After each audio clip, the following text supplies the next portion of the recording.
Okay, I'd like to call to order the Board of Elections meeting for Monroe County for October 7th, 2021. Present are the three members of the Board of Elections, Shruti, I'm sorry. I always mispronounce your first name and I apologize for that. Shruti Rana, and Nicole Brown, and myself, Hal Turner. So let's get started with our agenda. I'd like to call to order the meeting and ask for an approval of the minutes of the September 2nd election board meeting. I will make a motion for approval of the minutes from the September 2nd, 2021 meeting. Thank you. I second. Thank you. Would the election supervisor please call the roll? Okay, Hal Turner, Aye. Clerk Brown, Aye. Shruti Rana. Aye. The motion has been approved 3-0. 3-0. Sorry. Yes. Okay. Now, then the first piece of old business is an outstanding fine approved by the board at previous meetings for Ryan Maloney, who had a filing violation and then an additional penalty assessed. We sent Mr. Maloney a certified letter, and I don't believe we ever got a receipt back for that. We never got anything back, and we've never been able to get contact with him. We've never been able to find an active phone number for him, and I think we have to put this on the wait list until we can find better information on how to contact him. He does have friends in the city and county, so we'll keep asking people until we can find direct information to contact him. The second item on the old business agenda is the potential fraud allegation that is currently being invested by the state police. Karen Wheeler, the election supervisor, have you had any contact with the state police on this recently? It's been a little while, and the last that I know, I did contact the prosecutor's office and ask them when they get information, which they're waiting for that from the police, the state police, they will contact me. And at this point, I have heard nothing. Okay, so the last status we had was that the state police were conducting interviews, and that they would turn that information over to the county prosecutor, who would then determine whether there was sufficient evidence to ask for charges to be filed. So we'll move on from that, and we'll review it at the next meeting. Karen, could you give us an update on the statewide voter list maintenance card mailing, if there's any additional information? A little bit. The voter list maintenance, or the VLM, has been basically completed. We've gone through all what we had to do. We got 2 shipments of cards in, and there was some difficulties with the state vendor. They did not upload or scan in a lot of those cards, but some of them were, some of them weren't. It was pretty unclear of why the state had that problem. So we took the option of taking 12 boxes. They weren't huge, but they are postcards. So there's a lot of cards in a fairly small box. And we actually physically went through each one of those and made sure that they were either accurate or any information that was missing. We're also sending out other letters to follow up on that. Some of them had forwarding addresses. And so that is still in motion, but we've gone through all of that, and they all have been scanned into SVRS. And so I think we are doing really well. And it was a pretty big project. Great. Were there any anomalies that you ran into? Nothing that we couldn't handle, I guess. And then we got a lot more in again. I don't know if it was 19 boxes, and some of those boxes were bigger. I don't know if I have my numbers of how many boxes, but we got more cards in. But those were treated correctly by their vendor. we don't have to do them, which that was a big relief. Okay, In fact, I just finished my one card that I had on my desk this morning, so we're just getting them done. okay. Thanks for the extra effort it takes to do this the right way. We're all, and I speak for the voters, are very appreciative of the work that your office does there. Thank you. Now, re-precincting is something that happens every 10 years as a result of the latest census information. I'm going to call on Karen Wheeler and Jared Eichmiller to give us a review of re-precincting. Thank you. All right, so Jared works with the surveyor's office, and so Tron has been a little bit a part of this, but Jared has taken this information. He's gotten information from the census data, and it's been pretty complex on my view of it. And he has been a true lifesaver for me, which means our office, which means the election board. He's done a tremendous job, and I'm going to just turn it over to him, and he can give you the update of what he's been doing and what we will continue to do. Okay. Are you guys able to hear me? Okay, so I need to be enabled to share my screen. And so the way that, I'm not sure who would be the... One sec, Jared. Okay.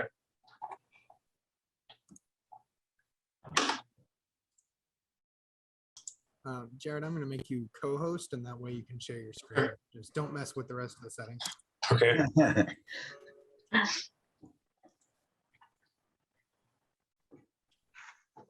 All right, I think this is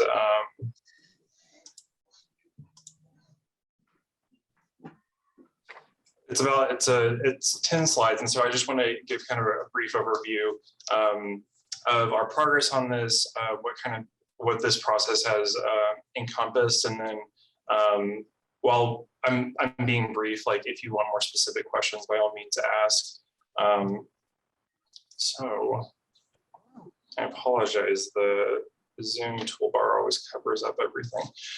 So we have 82 precincts, voting precincts in our county, and in the initial stages of our process, based off of some criteria laid out by the state, Karen and I identified 71 of our 82 precincts as needing changes. And so in this process of learning more, we've been able to narrow that down to about 50 of those precincts need technical corrections, and then 20 need actual re-precincting. And so re-precincting is a bigger deal because it's about boundary changes. And I'll show an example of a technical correction in just a moment, but it's more about how we define the existing boundaries. So those technical corrections don't follow the same deadlines that the re-precincting do. It's more of the IEC aids, I believe, that we submit ultimately, like at the end of the overall process.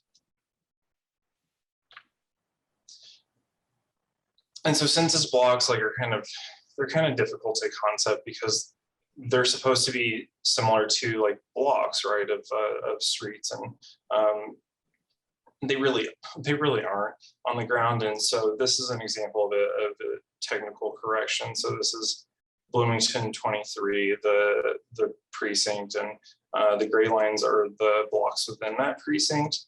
The boundary of that precinct has not changed at all. Who lives within that precinct hasn't changed at all. Our area just experienced a lot of redrawing on part, which just means that we need to update what they refer to as the precinct definition, and we do that based off of the census blocks. Are there any questions so far from the board? Just want to make sure to offer.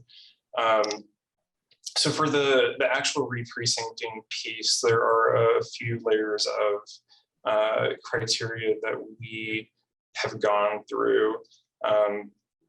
And so we know that there are guidelines for the number of active voters that are within each precinct, and there are like 1 million exceptions to that rule, and thankfully we really don't have very many precincts that are we have to like study those exceptions for or anything. There are certain boundaries that no matter what our precincts cannot cross, whether they're township lines or state house districts or like congressional districts, like for the federal government, which don't really apply to our community. That last piece at least doesn't. Building intersections, of course. We don't want a voter precinct to go through an apartment building, for example. Or we want to make sure that we are updating our precincts to meet the changing boundaries from annexations. In our community, Ellettsville has been executing or creating annexations since the last census, and so we were catching up on those ordinances as well, and then some general cleanup to prevent any split precincts so that there are fewer ballot types per precinct. And so just kind of one example for each of these. This is an example of building intersections. This is in Bloomington 17 and 14 and is pretty easily resolvable. We can move this precinct boundary 200 yards north to not have these not have the building intersections anymore, and no confusion on that part. And this is an area where we've had to kind of use the existing voter system to at least examine what does this currently look like on the ground. For annexations, this is Ellettsville, of course, and we can use those ordinances to split the existing census blocks in order to allow those precincts to fully cover the municipal boundary. Typically, these places aren't like very developed. And so something from my perspective is to, I want to make sure to acknowledge that they may be developed in the future. And then for the general cleanup piece, you know, there are areas that have had odd scenarios because of former, in this case, former state house lines that prevented us from, in this case, having the precinct line match the municipal boundary. Because the state is changing the state house lines, we can make those boundaries agree now. And so it's keeping an eye out for things like that. And in my last example that I'm going to show is actually not an example of re-precincting. It'll be kind of a side process that we'll be looking at. But there have, with our community developing more, there's an example of a apartment building that has been built on a township line, and precincts cannot cross a township line under any circumstances whatsoever. So we've been instructed by the state to devise a way to separate the apartments within this apartment building to determine which voter precinct they are in based off of the township line. And so and I just wanted to make you all aware of that process that Karen and I are looking at and we'll be going through in the future. Jared, are you saying that some people in that building will be in one precinct? Yes. And some will be in another? Okay. What if there's an apartment in the building that spans that line? Yeah, and one thing that was kind of the state shared with us is that however we decide to go about doing this, however the county decides to discern which apartments are in which precinct, Our primary job is to be consistent about those rules going forward in the future, whether it's based off of the front door or the bedrooms, which township those are in. They just said to be consistent about it. Okay, thank you.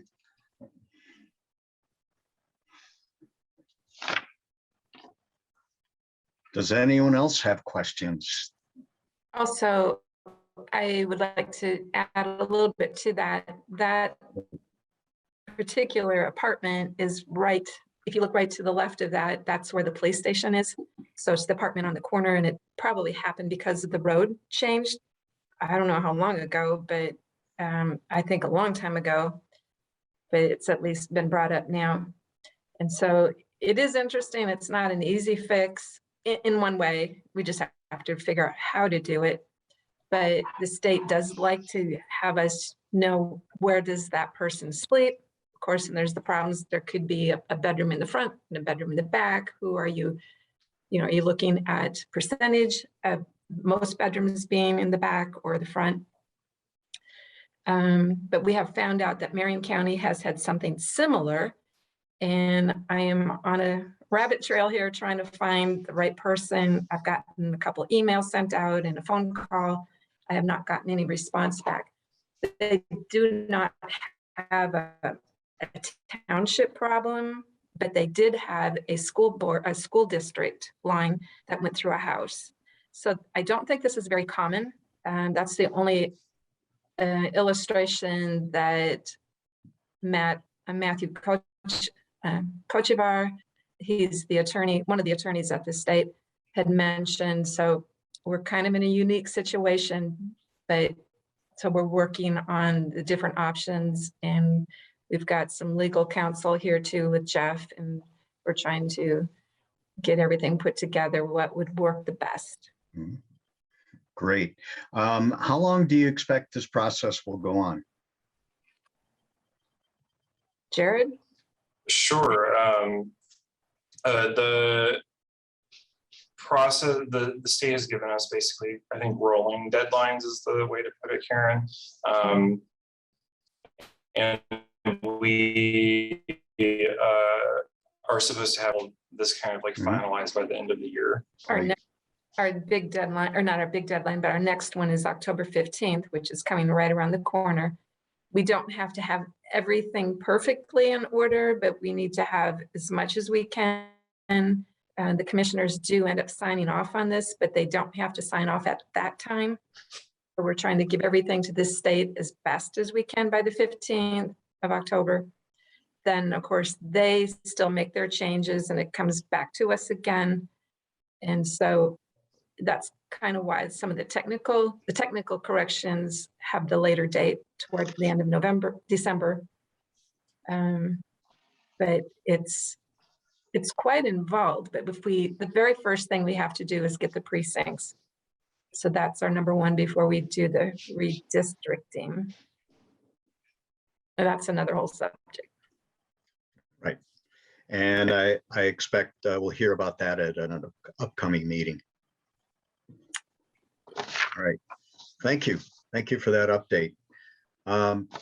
Now we'll move on to the last item under old business, which is voting space allocation.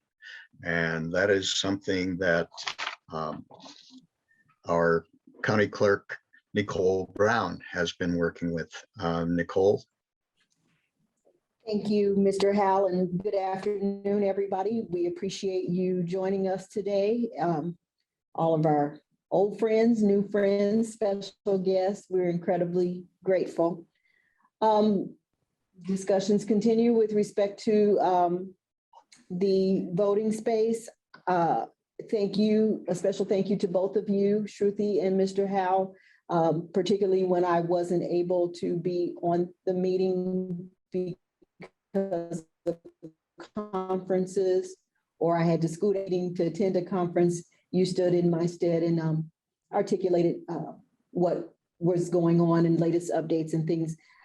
Yesterday, when I was finally back in town, I was on the commissioner's work session agenda, as I have been every week since August, with the intent until this is resolved to appear every week. I kind of level set with where I understood us to be at this time, and in anticipation of their visit today, I articulated my understanding of their offer to utilize, whether it was for temporary space needs or permanent space needs, the space located at the former Napa Automotive Building, right at the intersection of 3rd and Walnut Street, and or the space that is located on the north end of the Showers Building, which is what we used as a satellite voting location for the presidential elections in 2016. One of the meetings that I saw when I returned from the AIC conference was they used a very strong if to be sure that we were very clear if they were looking at offering us the entirety of the bottom floor at the Johnson Hardware Center. They made very clear that there were no circumstances under which they would consider the top floor. And they said, I said, if we are talking about that bottom floor, while we might not necessarily agree about the specific utilization of both of the spaces made available to us on a temporary basis for the 2022 elections, while we're trying to hammer out a resolution, that I would consider speaking to the board about supplementing the Johnson Hardware Building with that space if we were looking at a path toward best practices of getting everything under one roof. And if we were talking about that just being a temporary space for the 2022 elections while we hammered out that path. And so that was where I left that, so that we could hear from them today. But I wanted to level set and make sure that they understood that I understood what space was available, being made available to us. Thank you. All right. Clerk Nicole, I believe you invited 2 guests to come to this meeting. I did. It is my honor and privilege to introduce you to Chris Nancaro, who is the county clerk in Allen County, and Beth DeLug, who is the Allen County Elections Director. Chris Nancaro and I work together on the legislative committee for the Clerks Association, and he has been very generous to listen to my concerns, and I will let him tell you what he's working on in Allen County, but I'm incredibly grateful to both Chris and Miss Beth for joining us today. Thank you. Okay, one quick question before they get started. Is Allen County similar to Monroe County? Allen County is one of the larger Indiana counties. I'd have to defer to Chris for exactly how many registered voters they have, but I would say that it is as close as comparable as I can imagine, but I'll defer to Mr. Chris. Okay. Mr. Nancaro, would you like to go ahead? Absolutely. Thank you for allowing Beth and I to participate on this call today as well. And we're happy to provide any perspectives or answer any questions you may have on this. And if I don't know the answer immediately, I'll try to do some follow-up and try to find an answer for you at a later date if needed as well. And I just also want to say I wish I was back in Bloomington this time of year. My undergraduate years at IU, you have a beautiful campus there. I miss that time of year with the leaves are coming down. So Yep. You have a beautiful community there for sure. And also want to say how fortunate your county is to have Nicole as your clerk. She's a leader among clerks throughout the state. The legislative committee, like she mentioned earlier, she's been invaluable to all 92 counties here, and she's considered a leader among all the clerks. And just to get started, I want to say that election preparation and security should never be a partisan issue at all. It's Nicole and I are from different parties, but we ultimately share the same responsibilities and duties to the public regarding the election process. When you administer elections, there's a variety of rise regardless of the political parties involved or who's administering the election. For instance, the theme I'll talk about is voter convenience. This can be enhanced by having everything under one roof, which is my understanding of what your county is trying to do, is trying to get everything kind of a one-stop shop for everything, more space, one roof if possible. And I'll talk about how that you can tie that into early voting to enhance the voter convenience involved when it comes to elections. There's also considerations regarding accountability, efficiency, operations, logistics, supervision and security of all your equipment, and supervision of poll workers. And Beth will elaborate more on that during her portion. And as you know, in today's political climate, we can do 99 things right, and the one thing that goes wrong can make the news or the national news and jeopardize the trust in the election. And when you have multiple locations for storage and training and this and that, the movement of the people, the equipment, the supplies among the multiple locations, it increases that likelihood of that one thing that goes wrong. And the more hands you have touching something or moving something, the more likely an issue is going to occur, inadvertent or not. But we all know mistakes happen, but the public sees a mistake in the electoral process, and in today's climate, they automatically assume the worst or something nefarious going on behind the scenes. And so when it comes to having one stop for everything or one roof under for everything to hold all your stuff, you can really tie that into voter convenience if you do early voting. And that's the perspective I'll take. I'll let Beth take the rest of it. But if you have one location, you have more space, you can get more machines, you can get lines moving more, which enhances voter convenience. The more votes that you can get early voting, the less you have on election day. And I always like to equate early voting to like a pressure release valve. We all know election day is hectic, but the more voters you get early, I mean, it takes that burden off election day and your poll workers and how hectic that day can be. And we also found in Allen County that will save money. And Beth can elaborate a little bit more in terms of what she's found in terms of saving money for you as well. And when you administer a large early voting centralized location, you can actually cherry pick your poll workers as well. So you have early voting, you have poll workers on election day, but as time goes on, multiple elections, you can kind of pick what voters you want to work for that early voting site. And as we know, experienced poll workers, they'll keep the lines moving. So they're not constantly asking questions or looking up procedures, making phone calls, and you have mistakes that are minimized. And by having one-stop location for early voting, you also reduce the travel of having travel among all these different locations, which reduces costs of, you have salaries and payments that you're making to your employees. So you have one stop for everything that minimizes all that travel time between those. And also overtime as well. If you have overtime where your supervising staff, your full-time election board members are having to run over here, if it goes beyond an 8-hour day, there's your overtime costs as well. If you can keep them on one building, that's more ideal as well. And ultimately, so everything under one location for election day can enhance the voter efficiency. And I'll turn it over to Beth to elaborate more about the efficiency and operations that she's been able to find as the director of election. She's kind of in the trenches, if you will. She's the day in, day out, where typically I see a bigger picture, but she's definitely, her hands are really into this. So, thank you. Hey, thanks, Chris. Good afternoon, and thanks for the opportunity to talk to everyone today. And I also want to start off by telling you how much I appreciate Nicole's statewide leadership in addressing election issues that we all face together. And I'll also answer an earlier question. Allen County has about 256,000 registered voters. We have 292 precincts, so we're definitely larger. But the one thing that we do share is wanting to move out of multiple locations into one single space. We were able to do that during the presidential election. Actually, our Memorial Coliseum was unable to hold any events. So we were able to go into the Coliseum and take up all the space that we needed, all in one area. And the efficiency that we saw with that was tremendous. And so that's strength and resolve to try to get back there to that one location, because we are currently spread all over the county.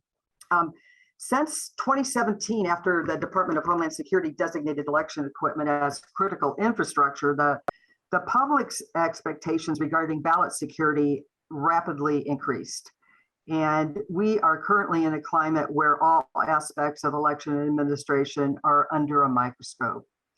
In addition to the items that Chris mentioned, we look at adequate contiguous space as a must-have in order to maintain secure operations. This reduces the risk of improper handling of election materials. We need plenty of space to handle and process absentee ballots in those bipartisan teams as is required by law. We must eliminate the need to transport election materials between public areas to process ballots as they go through different stages. In other words, we have one place where we receive ballots, another place where we process ballots, another place where we store ballots, all on different levels of the same building. But we're moving up and down between elevators, and we're in the elevator with people from the public that see our ballots. So those are the kinds of things that cause us a lot of angst. We also need to have a double locked storage space for ballots and equipment by statute. With more space, we saw more efficient accountability of those election materials. The proximity can reduce the potential for physical breaches of security. Election personnel need to have control over access to the areas, and the responsibility of the materials should remain with election personnel rather than untrained employees who happen to be closer to the materials than the full-time election personnel can be.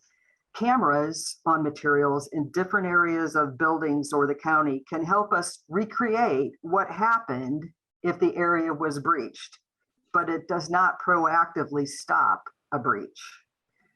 Also, with the one space, there is increased supervision, flexibility, and reduced cost. There's an ability to monitor and supervise all seasonal workers. We are fairly limited in full-time staff, as are most of the clerks who run elections in Indiana. We have projects and supervision responsibilities that increase, obviously, during election time. When we spread out to other areas of the county to perform tasks such as programming or processing ballots, we lose the ability to be flexible with supervision and delegation.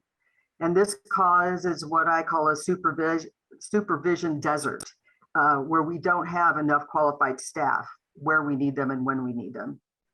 And without that adequate space, we cannot bring in all the seasonal workers we need at the same time. What this does is creates shifts of workers for us. So we have a first shift and a second shift because we can't get all of those people into the space at the same time. And those two shifts of workers have to be supervised. So whether we have either a supervision desert or we overwork our supervisors and pay them lots of overtime, either way, that space makes a difference in our operations. That's what I have. Chris, do you have anything else you want to add, or if there's any questions that we can take? I have nothing further to that. Happy to take questions though. Yeah, I have a question. So when you talk about a single spot for voting, are you talking about early voting? Or are you talking about the general election? I'm talking period? about early voting. So like Beth said, the Coliseum was kind of like the one-stop shop for everything under one roof. Right. You still have precinct voting Correct. during the election itself. Okay, just wanted to make that clarification. Oh yeah. Right. And we do have satellites the last week of early voting. But a lot of it, the voting obviously is the most important thing to do, but it's all the operations that go on under, behind that. We want to be in the same space where the voting is going and where we're processing the absentee ballots rather than spread out all over the place. Okay. That's very useful information for us. We have a lot of issues that we're trying to work through now to provide safe and efficient elections, as every election board tries to do every election. And it's a never-ending job because we have an environment that's changing around us as well. Are there any questions from anyone else on the board? I had a question Yeah. for either one of you. So my question is, as a background, we try to be proactive, right, and look ahead to challenges and see what we can anticipate and try and plan ahead. Could you let us know what types of challenges you're anticipating for the 2022 election that you're starting to plan for now? I know that's a big question, so as well as there's a lot of unknowns with the pandemic and things like that. But I'm wondering if there are some things that you might flag for us as well that you see coming down the pike for you that you would think we should be thinking about as well.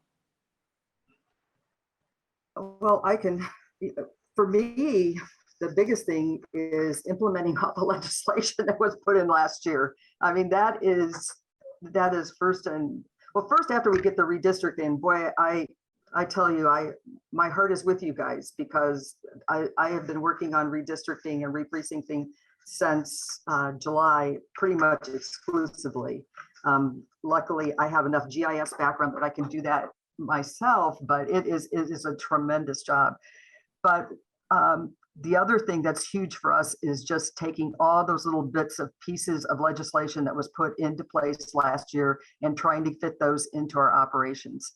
I don't know what voting equipment you have, but we use Microvote, and another big challenge for us is going to be getting the paper trails into our program and training our poll workers on how to do that and training voters on the new equipment. So those are our two big challenges for next year that we're concentrating on.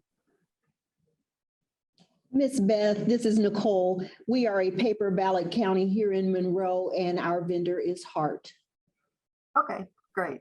So you don't have the same angst that we do right now then and trying to make that switch over. You know, our county has never really been,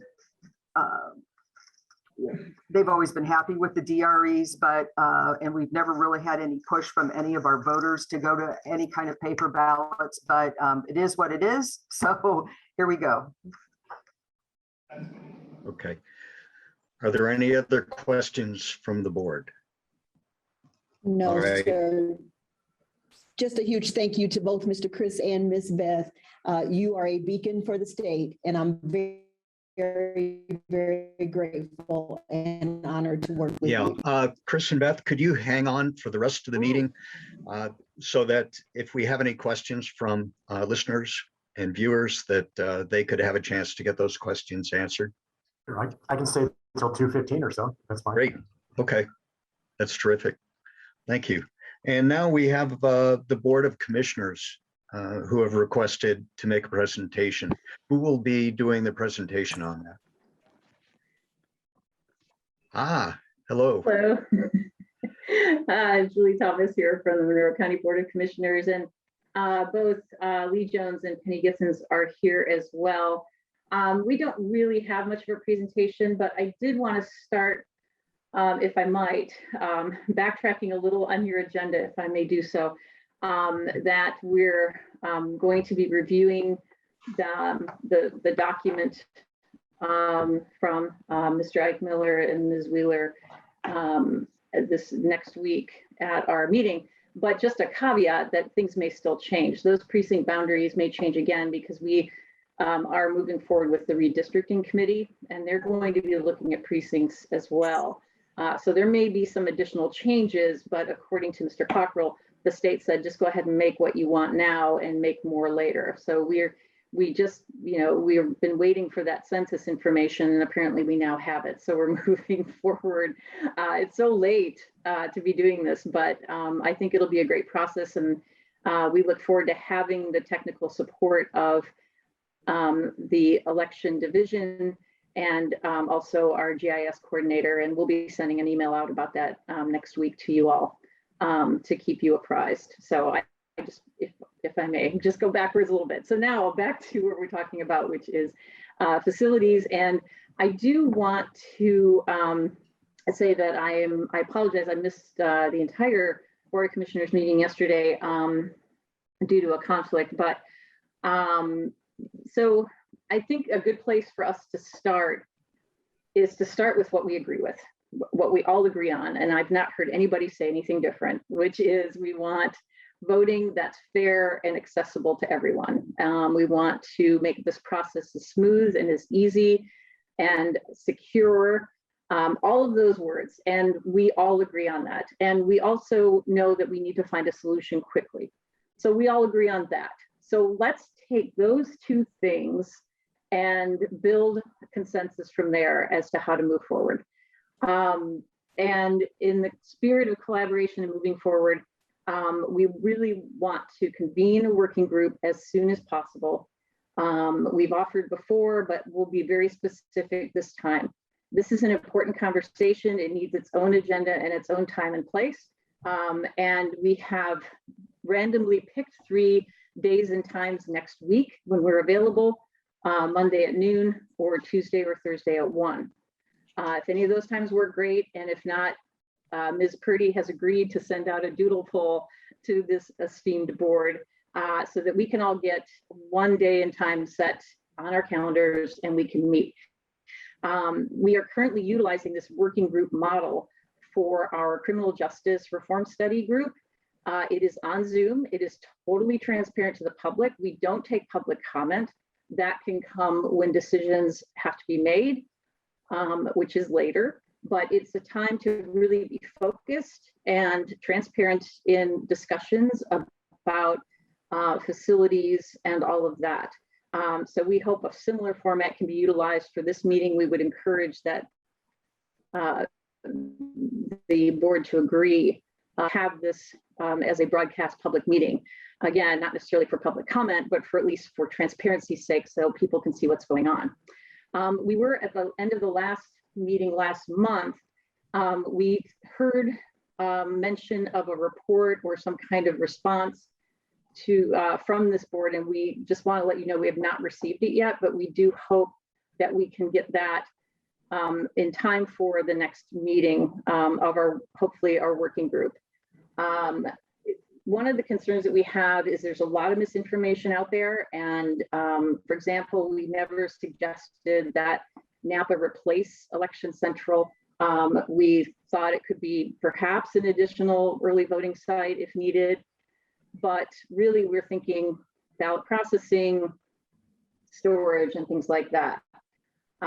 It is not possible to provide the entirety of the Johnson Hardware building for the elections. And it's also a two-story building, and that really, so it's not really one big building. It is a divided building, and it wouldn't be ideal anyway.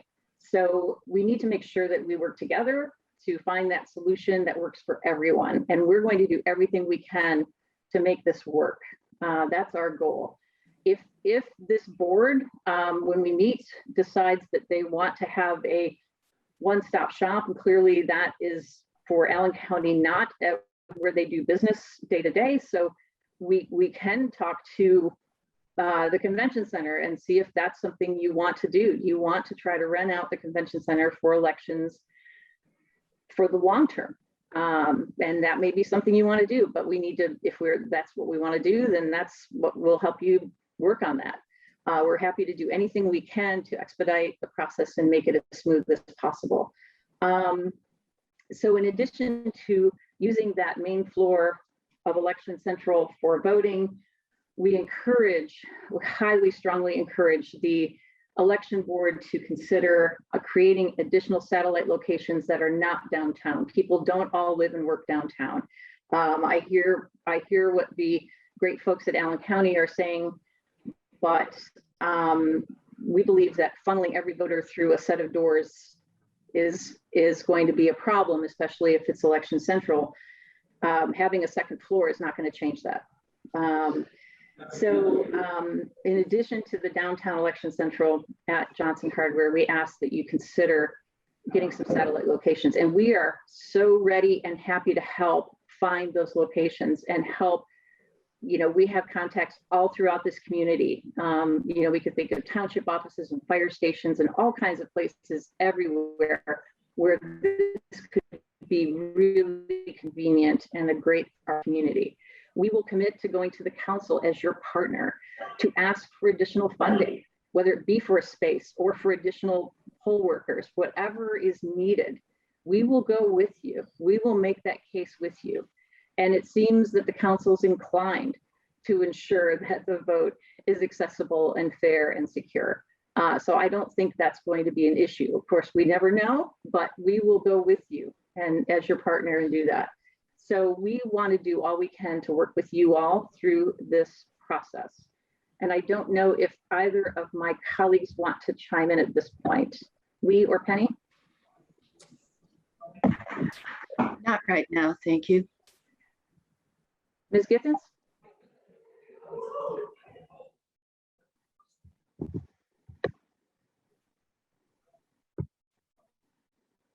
Okay.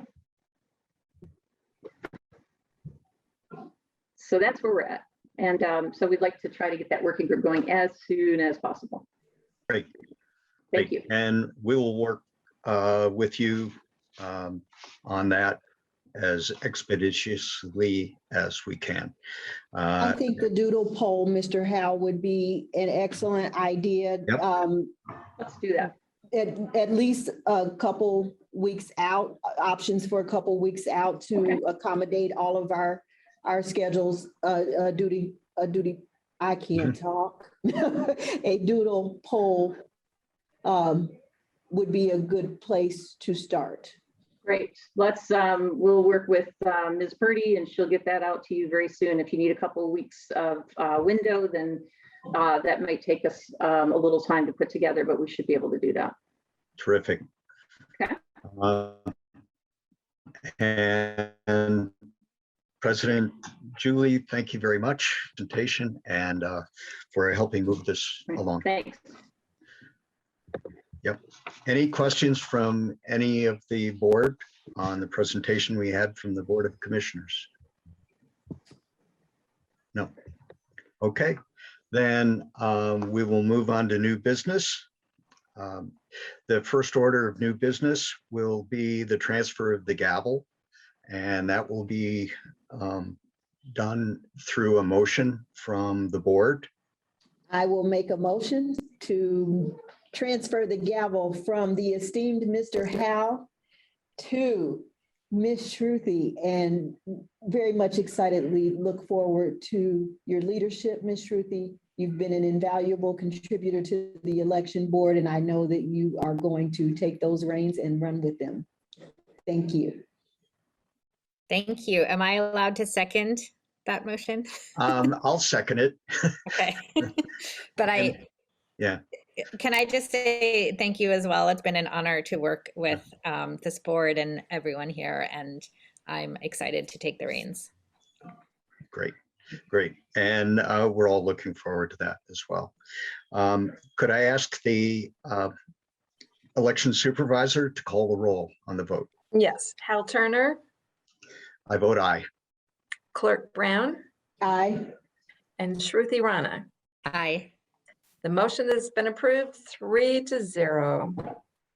Thank you. And now, Shruti, did you want to take us into the public comments section? Sure. Thank you so much. So we'll now turn to the next agenda item, our first item of new business, which is the public comments. So anyone who would like to make a public comment, use the raise hand function on the screen. And if you're having issues with that, you can also type in the chat, I believe, to let us know that you would like to make a public comment. I believe we So have the we'll give chat people a minute disabled. Would you to- like me to turn it on? And can I say two things that probably slipped past me? One is that with the re-precincting, it's very likely that we are going to have to split a Bean Blossom 1. It's ready and split in 2, but we're going to probably have 3. Just wanted you to have a heads up.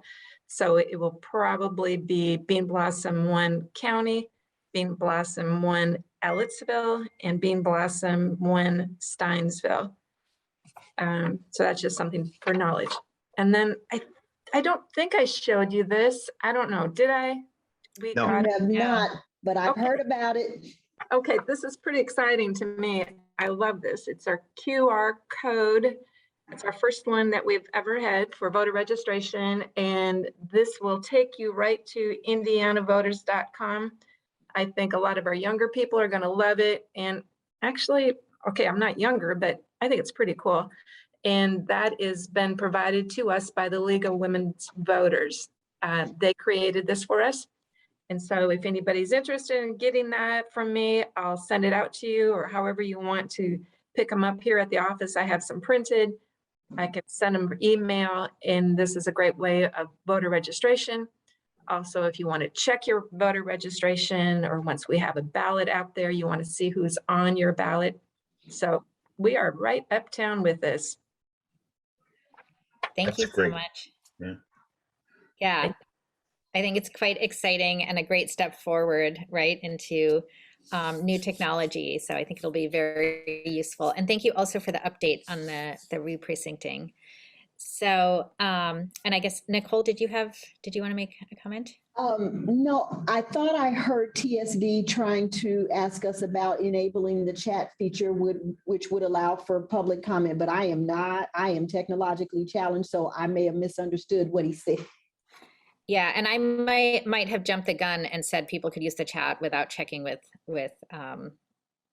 I did go ahead and turn it on. Okay, great, thank you.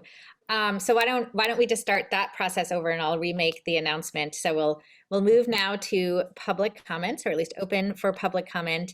And the way to let us know that you would like to make a public comment is to use the raise hand function on your screen, as well as it looks like you can now type in the chat that you would like to be put into line or to speak. Is that correct? Is that the correct way to state that? Yep. Okay, great. I believe I did see a raised hand earlier that is not there. So I'm not sure if that was someone who wanted to be in the queue, or perhaps it was a thumbs up. So we'll give people a minute.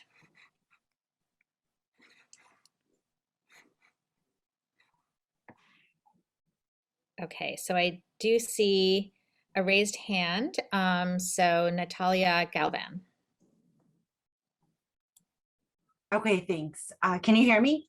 Yes, thank you. Oh, perfect. Okay. My name is Natalia Galvin, and I'm a Monroe County resident. I spoke yesterday at the commissioners meeting, but I wanted to address the election board.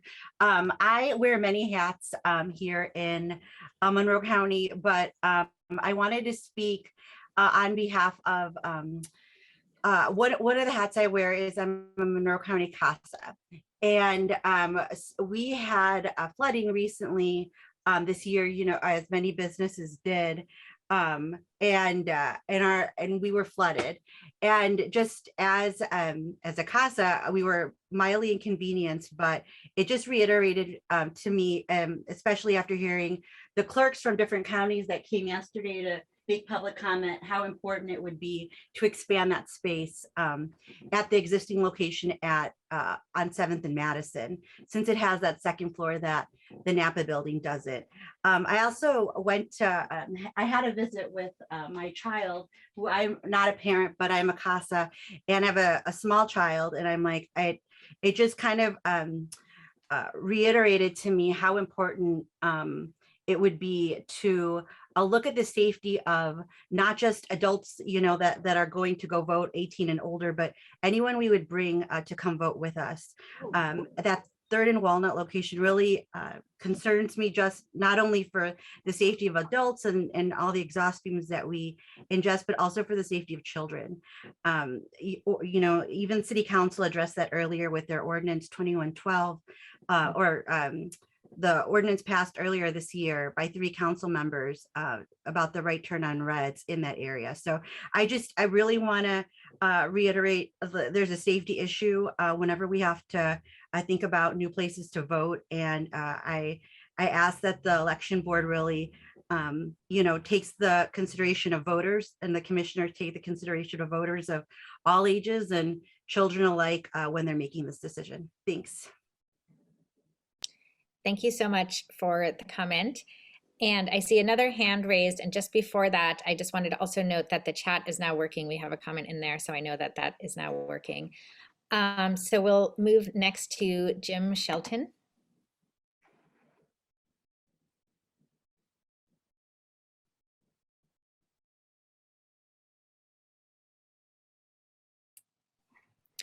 And Jim, are you able to unmute and make your comment? Now I can, yes. Okay, great. Hi, Jim Shelton with the Chamber. That QR code is really neat. If you will get that to the Chamber, I'll make sure we use some of our communication techniques to get that word out to people. That's really cool. So be happy to help spread the word if you'll get it to us. Thanks. I will do that, Jim. Yeah, I'm very excited about it. They just did a great job, and it's pretty cool. I've tried it, it works.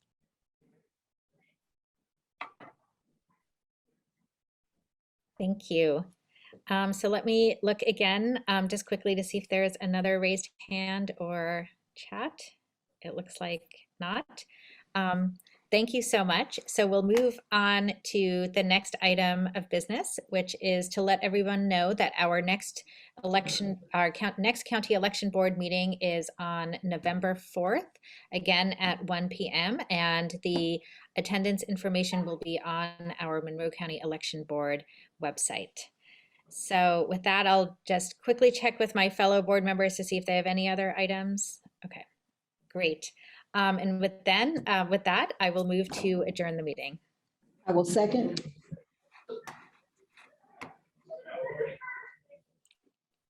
And do we need to do a roll call, Karen?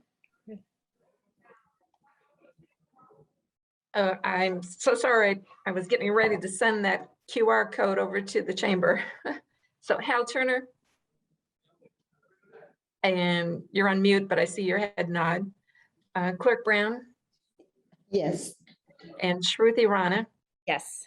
And our motion is approved at 3-0. Thank you so much. So we'll adjourn and hope to see you at the next election board meeting on November 4th. Thank you. Thank you. Everyone.